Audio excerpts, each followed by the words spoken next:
Praise the Lord. സ്നേഹമുള്ളവരെ, നാം മനുഷ്യത്വമുള്ള നല്ല മനുഷ്യരായി ജീവിക്കണം. മനുഷ്യന് സമ്പത്തുള്ളതുകൊണ്ടോ പേരും പ്രശസ്തിയും ഉള്ളതുകൊണ്ടോ ആരോഗ്യവും കഴിവുകളും ഉള്ളതുകൊണ്ടോ മനുഷ്യത്വമുള്ളവനാകണം എന്നില്ല.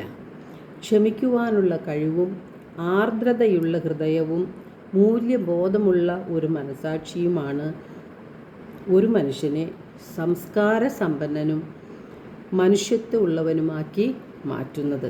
വിശുദ്ധ യോഹന്നാൻ്റെ സുവിശേഷം 14-ാം അധ്യായം 6-ാം തിരുവചനത്തിൽ യേശുനാഥൻ പറയുന്നുണ്ട്, വഴിയും സത്യവും ജീവനും ഞാനാണ് എന്ന്. യേശു കാണിച്ചു തരുന്ന വഴി സ്നേഹത്തിൻ്റെയും കരുണയുടെയും ക്ഷമയുടെയും സമാധാനത്തിൻ്റെയും വഴികളാണ്. നല്ല സമരിയക്കാരൻ്റെ ഉപമയിലൂടെ യേശു നാം ഓരോരുത്തരോടും പറയുന്നത് നീയും അതുപോലെ ചെയ്യുക എന്നതാണ്. എന്നാൽ നമ്മുടെ ഹൃദയം മറ്റെന്തിനേക്കാളും കാപട്യമുള്ളതും ദുഷിച്ചതുമാണ്. അത് കർത്താവ് കാണുന്നുണ്ട്.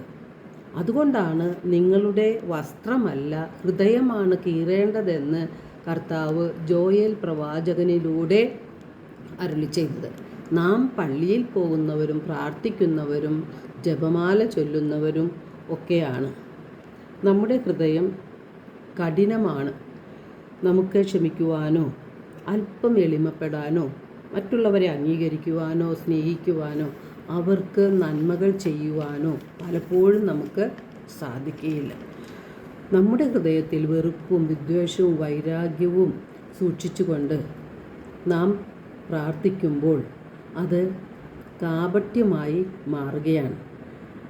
നാം അഹങ്കാരികളും സ്വാർത്ഥമതികളും അതുപോലെ തന്നിഷ്ടക്കാരും ധിക്കാരികളുമായി ജീവിക്കുമ്പോൾ നമ്മുടെ ഭക്തി കപടമാണെന്ന് യേശുനാഥൻ നമ്മെ ഓർമ്മിപ്പിക്കുന്നുണ്ട്. നാം സമാധാനത്തിൻ്റെ ഉപകരണമായി മാറണം.